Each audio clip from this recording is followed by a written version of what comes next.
Rosas Reflections, researching Rosas and vocalizing Virginia. All this and more as the Stafford Weekly News starts now.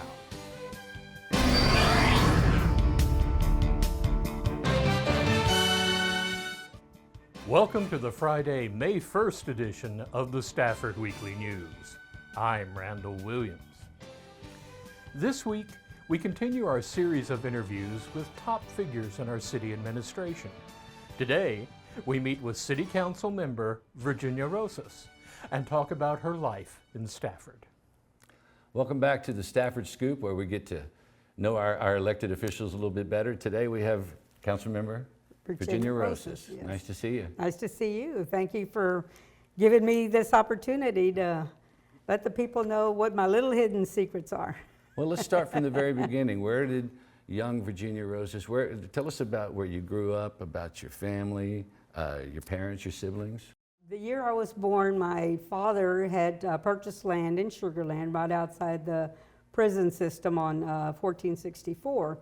He had like 50 acres of land and he built the home himself. We are large families, 7 girls and 3 boys, and the 3 boys made up for not having more. They were pretty active growing up, but we had a very joyful, we did with a lot, we were of little means, but we worked, and actually we picked cotton, we picked okra just for extra means, and my father worked at Houston Shell and Concrete, and my mother was a stay-at-home mom because there are so many little ones. Right. But it was fun because we made our own toys. We would make tree houses and just, go play with the cows, and we had, a couple of horses. So it was a good, clean living, and I kind of miss that now, moving into the city. But we took up a whole row at St. Teresa's back in the day. It was a wooden church, and family took a whole row. So we were real ingrained in our Catholic faith, and most of the family has still remained very faithful to the religion, and we don't take up a whole row anymore, but that's who a lot that was instilled in us from our parents was, the faith and education and doing the right thing and integrity and all that. So that's who the young Virginia is, that a lot of the traits are still with me today. That's great. Now, you've lived in Stafford for about 40 years now. What initially brought you here, and what's kept you here? Well, I did when I finished college. I purchased a little house on 4th Street in Sugar Land, and I was working for Mayor Scarcella, so the drive was very short, and I enjoyed it. I met my husband here. He was a Stafford police officer, so we dated a while, a couple of years actually, and then we got married, and, just for the convenience, we moved, here because he was working here and so was I. So we purchased the home in Dove Country, and we've remained there the whole time, just had 2 children, they're both grown, and, my daughter's a nurse, and my son works as telecommunications officer for the Fort Bend County Sheriff's Office. So, it's an easy transit for both of them, but, they went through the Stafford school system. So it was a small community that we enjoyed, and, that we try to maintain that, because Sugar Land was that way at one time, but as it grew and, we want it to remain like a solid bedroom community type atmosphere. Well, how has Stafford changed over the years, and what do you love most about the community? What I love most is that whenever there's a need, either a family or a person that, seeks out help, and, it's hard for anybody to ask for help because whether it's pride or whatever, but when they get to that point that, they reach out to the friends or community, we come out, and whether we host lunches or dinners or clothes drives or whatever it is to try to get this family or person back on their feet to to restore whatever quality of life that they're needing. I think I like the closeness that we can reach out and everybody has like a call tree that they can call and we all come together. I think that is just so unique in today's world that we have that bond with each other, whether you know the person or not, but your friend knows them and your friend is saying they need help. Now, you just mentioned your husband and your 2 kids. You have Rebecca and Julian. Correct. Right? So what are some of the favorite ways you have to spend time with the family, especially the grandchildren? Oh my God, don't get me started on my grandchildren.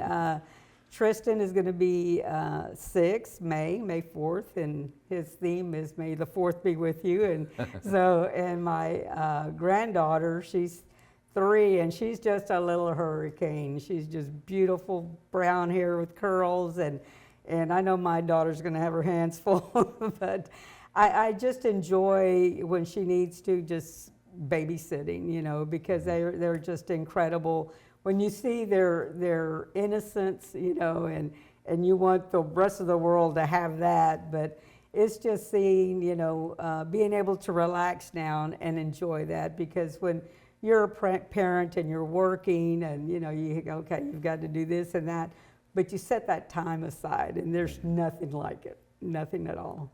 What do the grandkids call you? Nana. Nana. Nana, and my husband's Peepaw. Peepaw. How have you managed your career with family life and being a public servant in Stafford? I mean, you've done it a good while now, so how have you balanced all that? You have to have support. You know, my husband has been wonderful support, and our schedules always seem to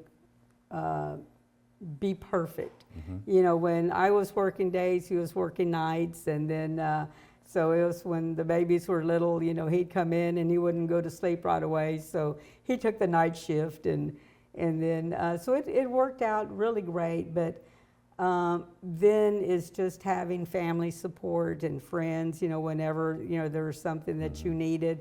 So it's, you know, that, again, that community that, or family that you can call and say, hey, I've got a meeting. Do you think you can, you know, watch, you know, Becky or Michael for an hour or so? But it always seemed to work out. I think when there's a plan, it just all comes together like a puzzle. So. Okay. I mean, what drove you into public service at an early age? At an early age, believe it or not, my dad, growing in the country, he had cows or beef, and the church would ask him for, because at the church bazaar, and he would always, he'd be the grand prize on the lot of the tickets, you know, that he was going to give a calf away. And he would always, you know, as little means as we had, because remind you, we were 10 and mm-hmm. we had to make things stretch and hand-me-downs and clothes and shoes and everything else. But he never said no to the church. And so he would always give, and he says, you have to give, you know, back. And that was that paying forward, you know, that he felt that he had to give. So that just kind of instilled something in all of us that, you know what, it's bigger than us sometimes that you have to get back. And then voting, when he would go vote, he would take us, you know, so it kind of like, okay. So I did the same thing with my children. When I'd go vote, you know, I'd take them with me just to say, hey, if you want to change anything or you want, you know, your voice heard, you've got to vote. And they vote now, you know. So it's just, you know, that starting from young age and then moving on, but it started real young, you know, that giving back, and it just kind of, anytime that there was something, whether, you know, it was just volunteering your time if you didn't have the resources to give. So, and it means a lot, you know, to some organizations that just need an extra set of hands. That's great. You had some great examples, apparently. Well, yes, absolutely. You know, and I've, you know, you meet so many great people when you do that, mm-hmm. because they're there doing the same thing. You know, that maybe I can't give money, but I can give time. It's, you know, the human resource aspect of, you know, whether it's a food drive or clothes drive or whatever it may be. It's just builds a little camaraderie or a little circle of friends that, you know, you can call to when you need help. Rosas Redux, next. We continue our interview with Virginia Rosas as she talks about her career as a public servant for 3 decades. Now, you worked for the Courts Department in Fort Bend County for 34 years, is that right? Yes. And you were also a reserve deputy in Precinct 3 for about 26 years, right? Yes. So how does that experience working for local government help inform your decisions with the city council now? It does, because it gives me so many different aspects. Because I worked in the court system. I worked for various JPs, Judge Molina, George Molina. I worked for Judge Mary Ward, Judge Gary Geik in the JP level, and then in the county level, Judge Walter McMeans. So that in itself gave me a wide array of what the court department does and their dynamics and what kind of work comes in. With the JPs, it just wasn't traffic tickets. It was evictions, it was lawsuits, truants, it was driver's license suspensions. It was just a gamut. You have to shift gears all day long. But you learn a lot, from all that experience. In the county court level, of course, it's higher charges. And so that, gives a basis for me for structure and how things should run. And so when I work to the college, now and I'm on the other side of the law, actually being a constable, the main job is to do the work of the district and county courts, serving citations or lawsuits or injunctions or whatever it is but you are still a police officer, that you can serve warrants and write tickets and do the warrant roundup.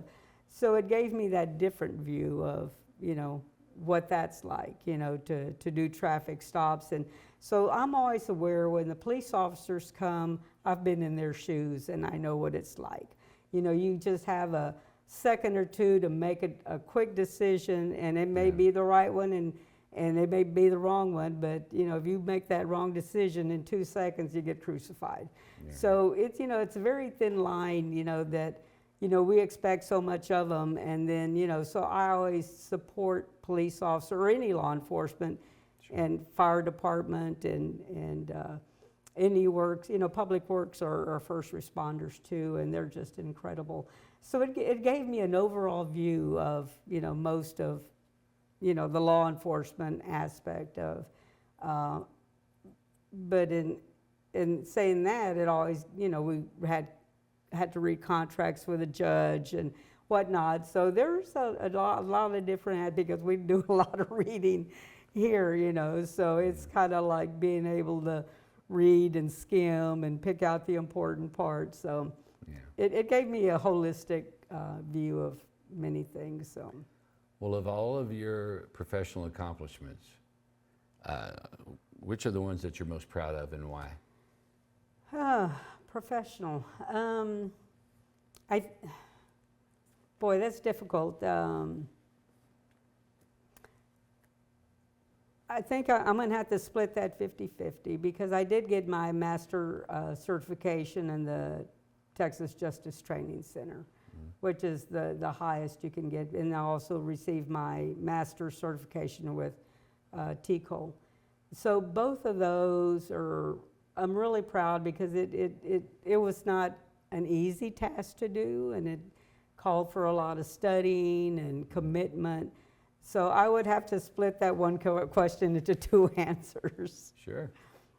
Well, what did it mean to spend the majority, if not your entire career, really helping make Fort Bend better? What has that meant to you, since it's where you spent a lot of your life? You always try to leave, or in my thought is, you always try to leave the world a little bit better than how you came into it. And the world dynamics, sometimes, the course is going to take itself, but, if it's going in the direction that you see that, hey, this is really great. Let's take Stafford, for instance. We were a small, when I came here, it was a small community town, but through time, it's grown. We've got a lot of development, the model that was created for Stafford was 60-40 with businesses. So you try to work the best you can with what's given to you. Now, with Stafford, one of the things that we have that I feel good about was a sidewalk program. And that started when I was at the school district for a safe route for the children to walk to school. And then that expanded when I came to city council. But the other one was a rental registration program, having better living conditions, for the people that rent, that, are scared to complain, but they're, living, that they've been, they're scared to come out and say anything. So I know Director Chris Riggs was instrumental in helping me with that program, and we still have it today. So those kind of programs really are fulfilling because you're making life a little bit better for the people that are too scared to speak up. Rosas resolution next. Our interview with Virginia Rosas concludes as we discuss her work with the City of Stafford and what the future holds. Now, you've served in many roles in Stafford over the 20 years, right? You've served on Planning and Zoning Committee, Yes. SMSD Board, City Council, and more for the city. Out of all those, what's been the most rewarding? Oh, gosh. I believe City Council has. I know that when I served on the school board, it encompassed families, whether it's parents or aunts or uncles or, people with children, that's the most. But then I said, well, I felt that if I hadn't done what I needed to do in 2 terms, I should be able to do what I needed to do in 2 terms. And I did. We started that one-on-one iPad initiative, the sidewalk program, starting the teacher retention, trying to put more books in libraries. So I felt real good, but then my focus was, well, what more can I do? And the platform was City Council, that you can help the entire city and just not part of the residents that had happened to have school children. So that's been the most rewarding is here because you've had, an impact and try to make the quality of life a little bit better and doing programs that, such as, I think that we're in a period of struggle right now, trying to make the city thrive, but we had COVID come and there were some setbacks, but I think that now we're ready to start meeting those challenges. But I think the most rewarding has been sitting on City Council. Okay, so speaking of right now, what do you feel is the top priority for Stafford right now? Top priority is our quality of life, our what the expectation that people have of council as far as having the proper drainage, the street repair, and then we're trying to keep our young people here. So what are we going to do for them? Is we have to have activities that are want them, to stay here. So I think personally, I think that we should start looking into private-public partnerships to bring people in because we don't have the financial means right now to do it on our own. So what else can we do?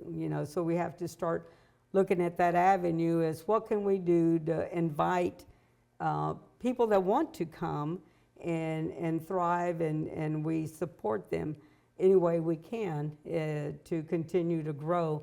Our mom and pops, need a lot of help, but I think, it's looking out and trying to create a vision of bringing people in and say, how can we work together? How can we make you thrive? And then, you can bring the retail, sales to us that will continue to provide more amenities for our residents and the people that work here during the day.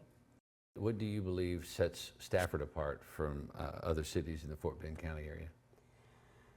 Well, some would say it's the no property tax, and which it does, but you know, that's such a controversial issue. I won't even begin. But it's and having our own municipal school district. I think that is very unique. But I think, you know, those two items sets us apart from anybody else, and we're only 7 square miles. So. Okay. What's one challenge facing the city right now that many people may not be aware of? Money, funding.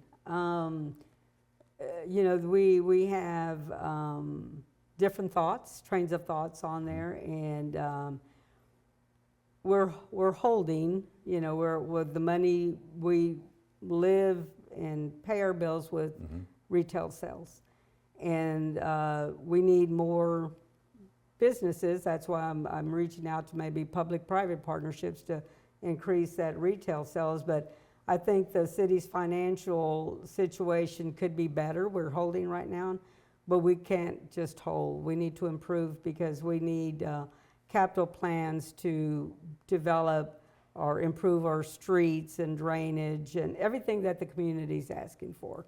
You know, the money only stretches so far. You know, we need eventually replacement of computer equipment and police cars and fire trucks. So there's a lot of need there, and you know, we're making it work, but it's something that could definitely be improved and needs more work and gets some serious conversation on it.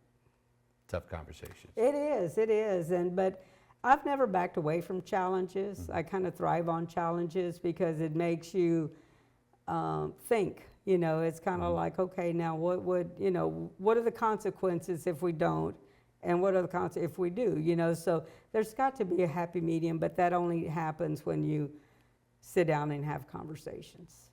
Okay. Who has been the biggest influence on you both personally and professionally?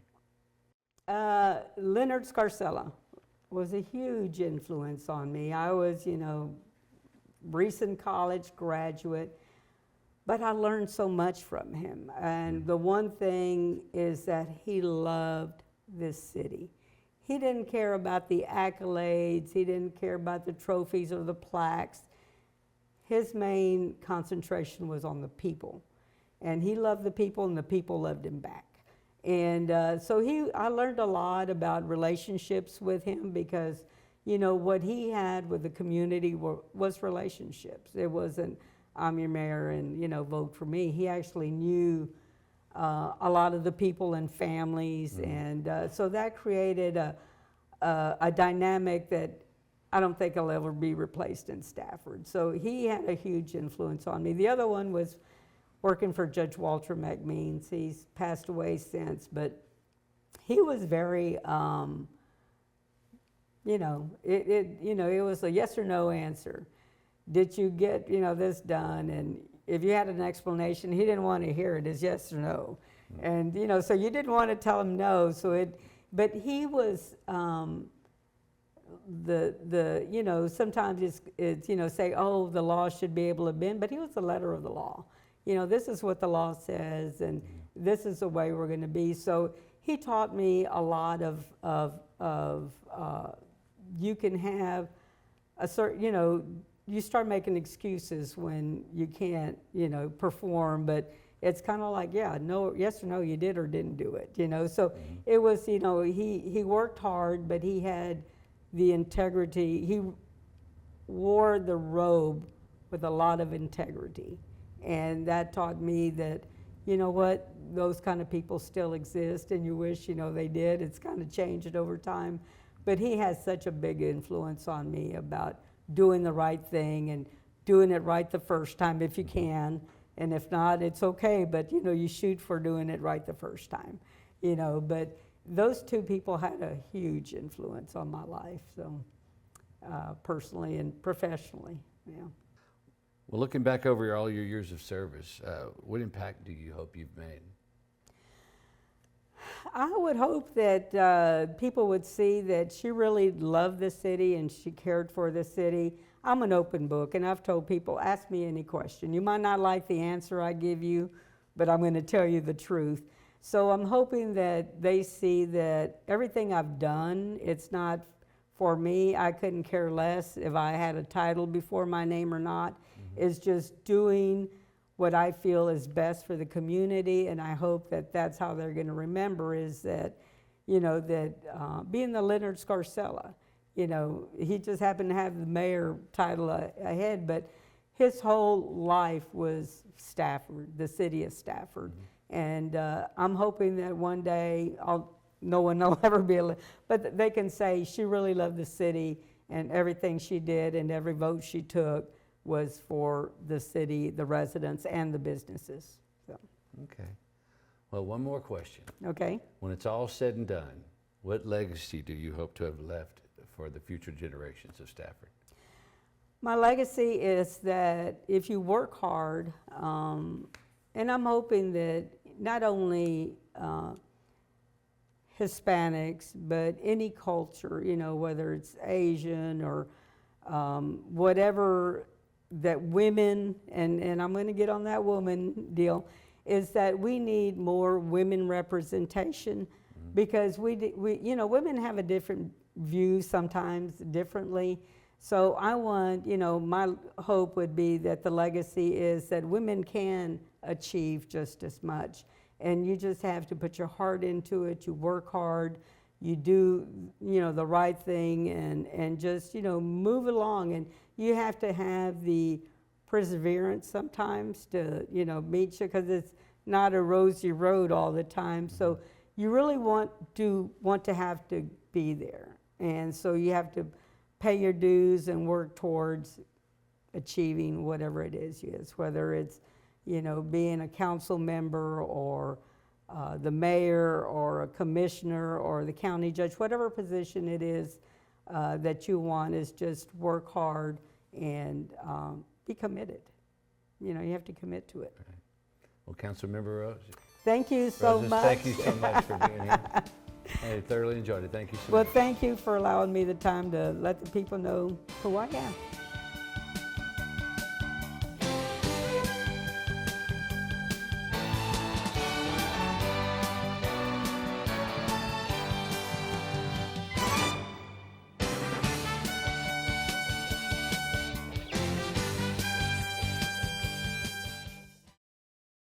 This program was produced at City Hall of Stafford, Texas, in association with Houston City College.